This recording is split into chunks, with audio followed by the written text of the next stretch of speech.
Yeah, thank you very much. It's an absolute pleasure to be here. My name's Gemma van Halderen, as you can see there, Director of the Statistics Division of a UN body called ESCAP, the Economic and Social Commission for Asia and the Pacific. So I'm based in Thailand, that's where our main work is, and we support member states, countries, 58 countries that are based in the Asia-Pacific region.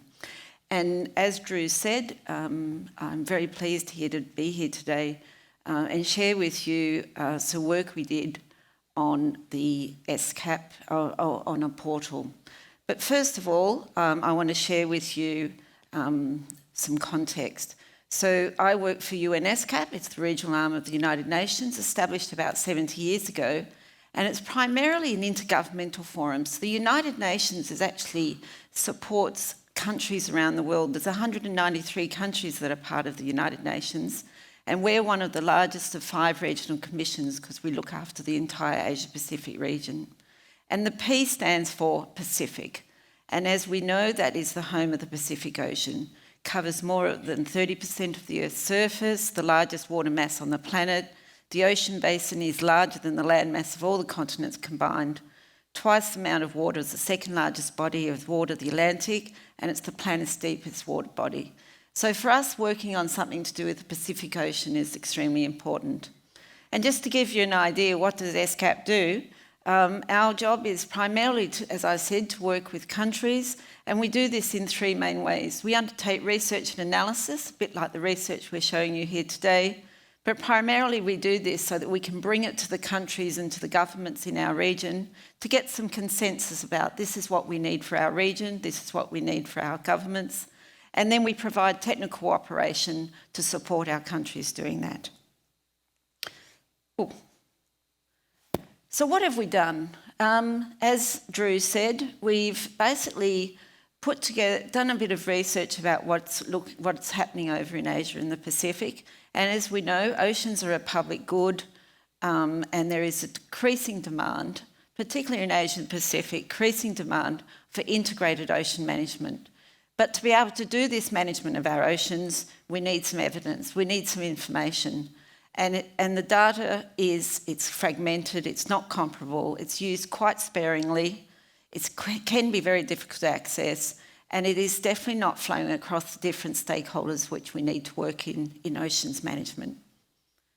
We also need to be mindful that there's actually a lot of existing initiatives out there.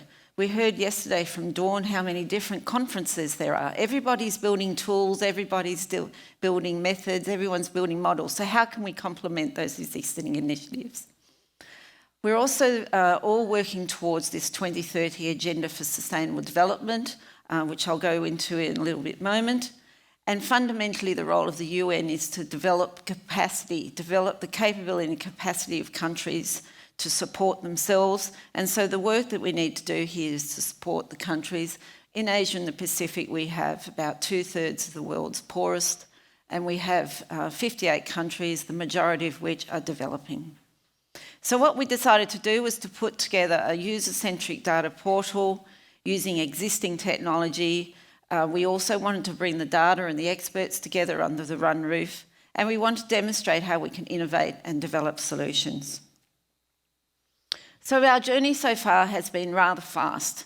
So just this time last year, several of us were in China at the very first World Information Congress, Geospatial Information Congress, and on the sidelines I had the opportunity to meet with Esri and Jack, where we talked about the possibility of leveraging this new hub technology.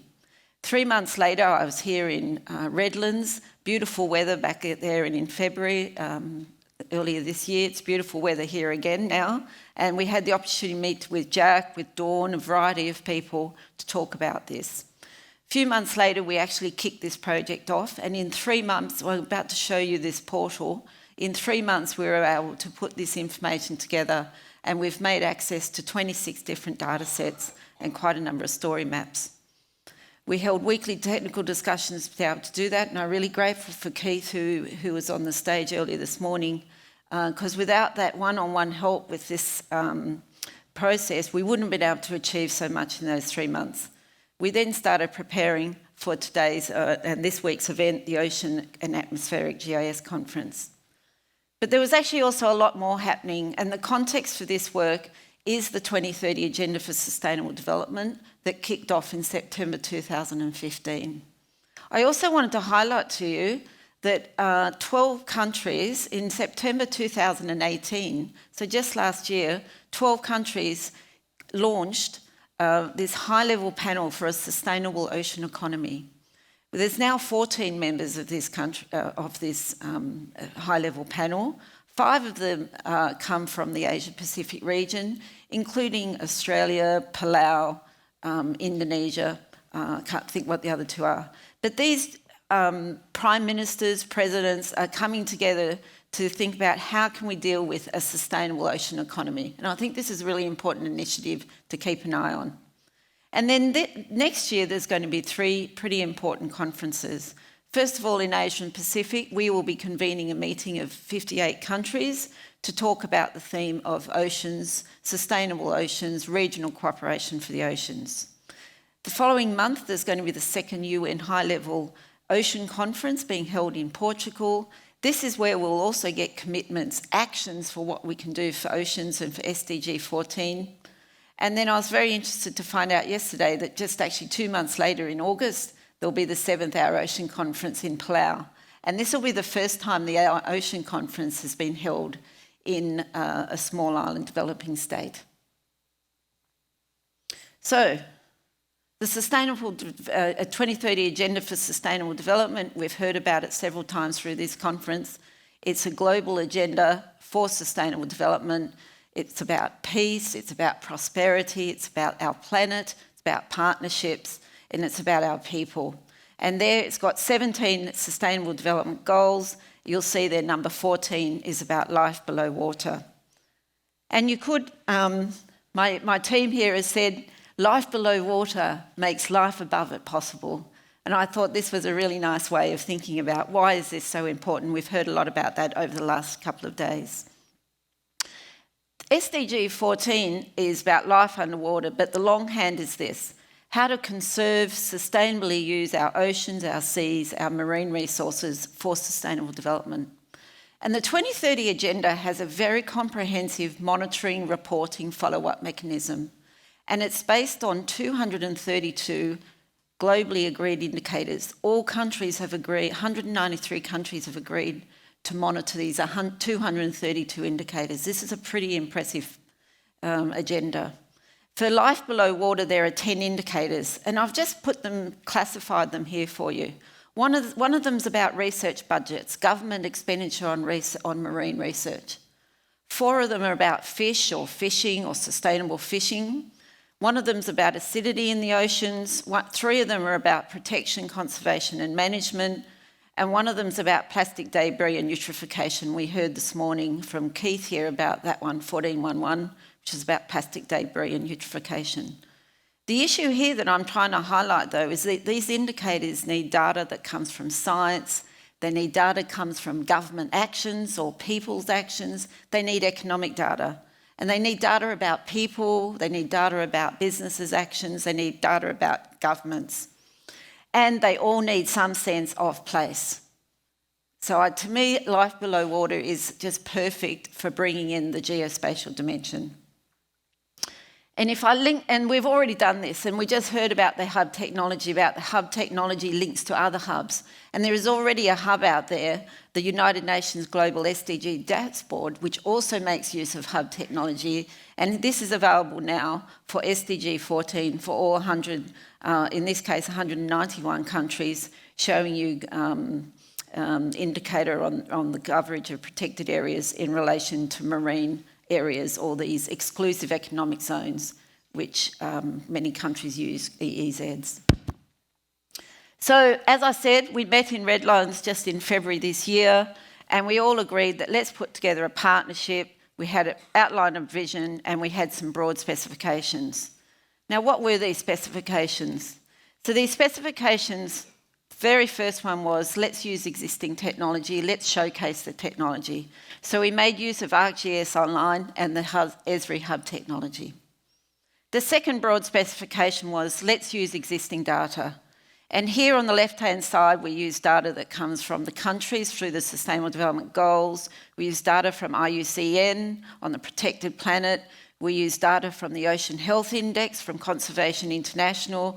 We use data from fish, from the Food and Agricultural Association for fish. So as you can see, we use 26 different data sets.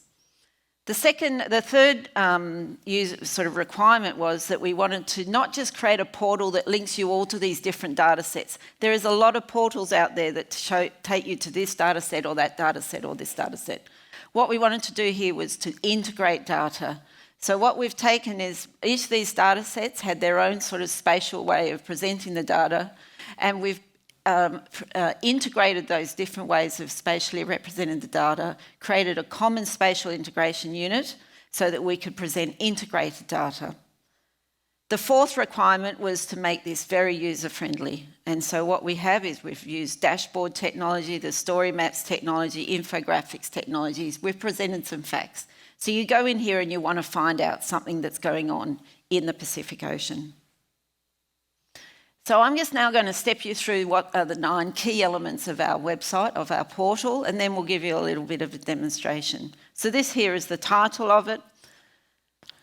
The fifth innovation, the fifth basic requirement we wanted to showcase in this portal was an organising framework that uses a global standard, an emerging global standard around how can we measure what matters in our ecosystems.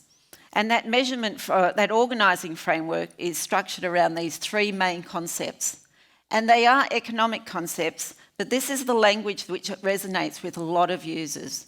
What are the investments that we're making in ecosystem protection, rehabilitation, restoration and governance? What is the condition of our ecosystems? What capital or what assets do we have in our ecosystems? And then what are the benefits we're getting from these ecosystems? What are the benefits we get, such as fishing, tourism, shipping, and so on? So this is the organising. So this was the 5th broad specification that we had. Let's showcase this global standard for how you organise your data in a way to make it very user-friendly. So the very first part of this portal presents you with 3 key facts. And this is so if you don't want to go any further, you can at least come in and find 3 key facts about the Pacific Ocean. One about the investments that are being made, in this case, the coverage of marine protected areas. One about the condition of ecosystems, in this case, the ecosystem was mangrove forests. And the last one was some of the benefits that we're getting from the Pacific Ocean. And in this case, it was the fish catch. The next part of the portal is we bring some stories together. And so this is where we make it user-friendly with the story map technology. And here we have stories, again, about the ecosystem investments, the condition of our ecosystems, and the benefits we're getting from those ecosystems. But this, to me, is the jackpot. The real jackpot was that the team, over these 3 months, was able to take 26 publicly available and authoritative data sets and integrate them. And it's only a start. And we may not have cracked how to do this well, but we've given it a shot, and it's quite an innovative way that we've used, and we're very happy to hear feedback on how to do this better. And again, on this website, we then have integrated data sets for ecosystem protection, for investments, for the condition of ecosystem, as well as the benefits from ecosystem. And then we've provided a link to a particular benefit there, which is fishing. There is a lot of people, though, who are not very GIS or not very story map. They just like to go and get the data. So we have also provided the data that underpins those story maps. We're also highlighting the fact, because we are using a global organising framework, this framework is being used at the national level by countries. It's being used subnationally at local levels. Here we've got one from a region in the Philippines. It's also being used regionally, say here for the Pacific, and then it also will be used globally. And so here we've got 2 examples. One's at a subnational level in Philippines, one's at the national level. Actually, it's subnational for the Great Barrier Reef in Australia. So again, the value of this organisation framework. The last part of the portal is that we make use of the hub technology, and Brenda was just saying you can build a hub of hubs, and what we've done is we've linked back out to another hub, which is the SDG Hub, and in particular here we've linked back to SDG 14 and the SDG Hub, which I showed earlier on. This data on the left-hand side is also dynamically updated. The benefit of the hub technology is the information is then dynamically updated. So the 4.73 there that comes on this screenshot, if you go into the actual test site, that number will probably be different now if the data's been updated on the other hub site. So I see that as absolutely a really good benefit. This is like this real-time updating through the hub technology. And then finally, we invite you to join and contribute. And this is where I think if we had this, be able to build the community, being able to add your data sets like Brenda just talked about. So now we're going to give you a little bit of a demonstration to show that actually this does work. So Brenda's going to help me demo. I just need to bring my... There we go. Speaker notes up here. So this is now coming straight into the portal, and you'll see the title page there. If we then scroll down, I told you we're using this organisation framework where I've got investments, condition, and the benefits. And if I click on this Pacific Ocean fish catch, it'll take you to that data source. It'll take you to a dashboard display here. And here we've used data from the FAO, the Food and Agriculture Organisation. And what we've done is we've highlighted the top 5 fish, or the top 5 species that are caught in the Pacific Ocean. They're sharks and rays, chub, mackerel, shellfish, flatfishes, and crabs and shrimp. And here you can then zoom in and you can actually look and say, well, actually, what's America doing with these 5 top fish that are caught in the Pacific Island? And we've just zoomed in here, and there you can dynamically compare 2 countries, USA and Canada. And these are the Canada's catches from 2016 for those 5 fish types, compared with America's catches for those 5 fish types. And there's nothing like a little bit of intergovernment rivalry when you're working with the government layer or the political layer in a country. They do love to compare between countries. So this portal gives you the opportunity to go in and say, why is America catching more of these fish types from the Pacific Ocean than Canada? I'll leave you to answer that in your own way. But this is the power of this data site. We then scroll through and we've got show you our organising framework. But what we're going to do is step you through 2 of these story maps. So the first one we're going to step you through is the natural capital count, or talking about the conditions. And this is the one where I explained to you that we've had to work through how do you integrate different spatial units. And so here we have a map of the Pacific Ocean with Australia in the middle there on the left-hand side. And we've got 3 main parts to this story map: accounting units, status of protection, and the ecosystem types. But if I go back to the accounting units, this is an area where we all talk about the spatial units, but how do you integrate the different spatial units? And in this case, if you're dealing with coastal or you're dealing with countries, they often use spatial units, not just terrestrial, but the coastal units are called EEZ, the Economic Exclusive Zone. But then when you go further out below, past that, there's lots of different spatial units that can be used. So for this test portal site, we've taken 5 different spatial areas and we've tried to integrate them into a common spatial unit, one of the spatial units we've taken is Esri's EMUs, and tried to produce a common spatial unit. So these are the sort of counting blocks, if you like, for this portal. If we then go over to the status of protection, using those counting blocks, those accounting units, we can then look at the status of ecological protection. Here we've got data coming from the World Database on Protected Areas, WTBA, which is a product that with United Nations Environment Program, and it shows you the protected areas percentage per spatial area for the Pacific Ocean.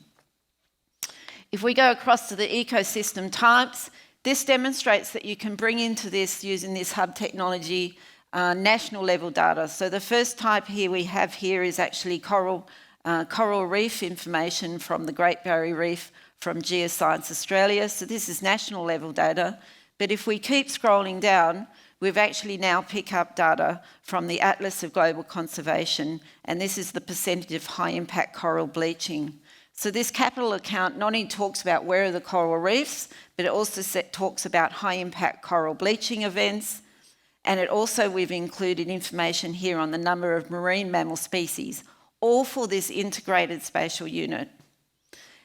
Now, what we haven't been able to do over the last 3 months is integrate information on plastics. What we've got here is information on where are the plastic sampling sites. But ideally what you'd want is you'd want to have information on where are the plastics. And not just where are the plastics or the plastic debris, but ideally where are the plastics coming from. So this actually needs to be integrated not just for the ocean, but then back to the coast and back to the river system, but just not the river system, back to the actual country that is putting the plastic into the river that's floating down into the ocean. So again, this is sort of the next steps that we'll be looking for. I'll now have another look at the ecosystem services one. This one is a particularly important one for the Pacific Islands. So we built this for the Pacific Ocean, but the Pacific Islands very much rely on the Pacific Ocean for their business. So fishing in Asia and Pacific is a very important initiative. It provides many benefits to the community. We've got tourism, fishing and shipping. In terms of the fishing, what we've included here is another spatial unit. It just shows you how many different units people use. FAO have what's called fishing regions. That's how they map out the different parts of the ocean. And what we've brought in here again is data from the FAO on fishing Asia Pacific countries, tons of fish catch by those different countries. We also, I think, have in here fish catch in tonnes. That's right. We can go through to the tourism one.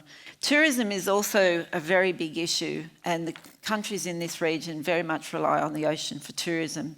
And again, here we're going to link in with some economic data, and using data from the World Travel and Tourism Council. They estimate 10.4% globally of GDP comes from tourism, 12.2% for the Pacific sub-region. So as you can see, if you think of some countries in our region where people might think agriculture is a predominant industry, for many of the countries in this part of the world, tourism is a predominant industry. So showing them where the contribution to GDP is very important for their users, for their politicians. Here we've got tourism numbers coming from international tourists that we've integrated into the website. And I think that's the other one for tourism. And then we've integrated the Ocean Health Index, the Ocean Health Index, Tourism and Recreation Index, which gives you around the coastal areas of the countries in this region. Turning to shipping. Shipping is a major issue in all oceans, but I'm going to show you 3 bits here. This one is cumulative commercial shipping activity in 2004. It just shows you how much commercial shipping is undertaken in that part of the world. And then from UNCTAD, the UN Commission for Trade and Development, these are 20-foot container equivalents. Look how many is coming out of China. Shipping, very high shipping coming out of these countries. And then the third look is a bit of information here of what might be in these ships. Crude oil products, iron ore. And look at the massive increase over the years in what's coming out of some of these ships. So again, if you're looking, we've put this under a category of benefits because these do bring economic activity, social activity, they bring employment to the region. But if you're presenting this also through an investment and condition lens, bringing it all together, I think is very important. So I think the last one we might just do in the interest of time is we go now into the investments. We look at the integrated for investments part, and this is where we've gone in and you can turn all the layers off, as what Brenda's doing. We put on these EEZ boundaries because these are what countries care about, what's happening in their EEZ boundaries. But then we can overlay it with the Ocean Health Index scores on coastal protection, and it gives you a picture of what's happening with based on that Ocean Health Index data. We can also overlay it with this World Database of Protected Areas, and it gives you a very different view compared to the Ocean Health Index. So it starts picking up, you can create your own story from this. And then we've also integrated data from the SDGs, protected areas within the EEZ, SDG 14.5.1 there, and you can click on particular values. So here we're going to pick on Palau, which shows the very high percent, 83% of their protected areas are marine, and then you go down and compare it with New Zealand, 30%. So you can start doing a few of these international comparisons because we've harmonised the data and got common spatial units, and we're using common global indicators from the SDG framework. So finally, the last point we just wanted to leave you with was to actually prove that you can link off to a hub of a hub. And so we're now just going to link you across to the SDG Hub, the SDG Open Hub. Looks very similar to the Marine Hub that Brenda brought up before. And here we bring up the data for the indicators for 14. But if we link over to that Sustainable Development Goal link there, we take you back to the entire SDG Hub, where you can come in and look at any of the goals that you might be interested in. And actually, if you scroll down a little bit, Brenda, you can also go into country level data. So at the moment, the SDG Open Hub has data for Ireland, Philippines, Mexico, State of Palestine and the UAE. But over time, we're hoping to have all 193 countries in the UN listed here, and they will have their own hub-based website as well. So thanks very much for helping me on that. So I'll just conclude with a few points. This has been challenging. I don't need to tell our audience that we're integrating data, types, spatial units, custodians, different language. This has been a challenge. I'm not sure why this moves so fast.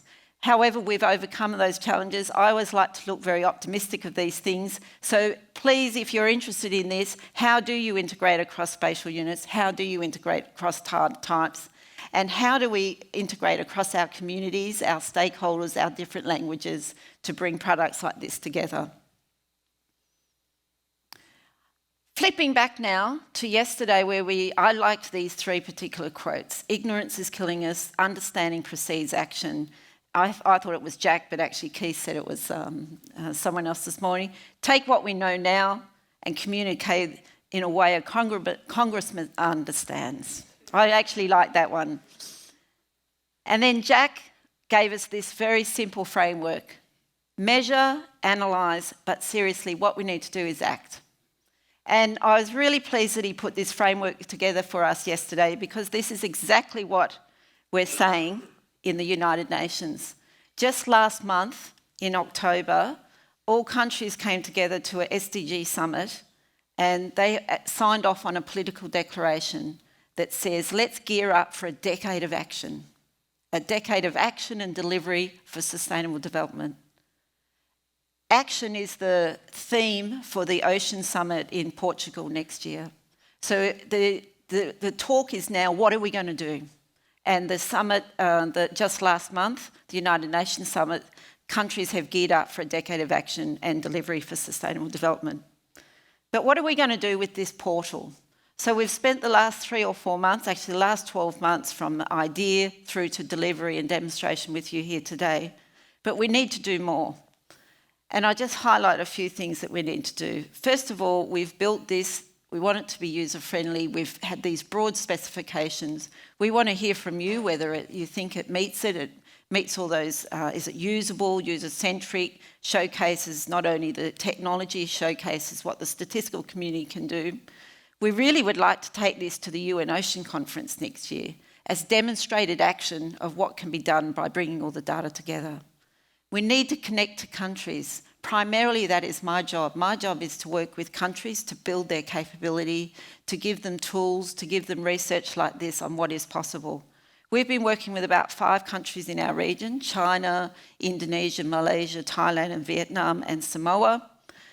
We want to showcase their data in this portal the same way we showcase some of the global data, same way we showcase some of the data from Australia. We want to expand out to the coast and the lands. We want to really understand where is the plastic and where are the nutrients coming from and from whom. Because as a government, you cannot it's very hard to take action without understanding from where and from whom. So having information that says where are these plastics coming from, where are these nutrients coming from, is very important.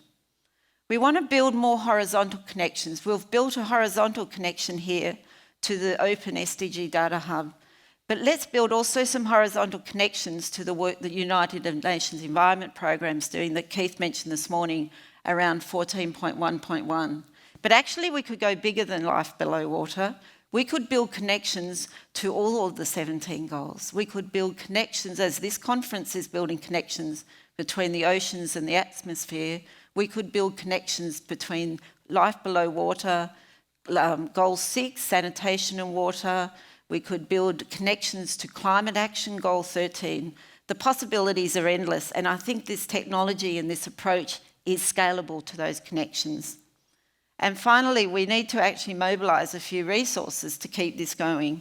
The United Nations, we're primarily working with countries. How can we help the countries in Asia Pacific, but not just Asia Pacific, in other parts of the world, make use of this technology, make use of this data for integrated ocean management and for action for the oceans.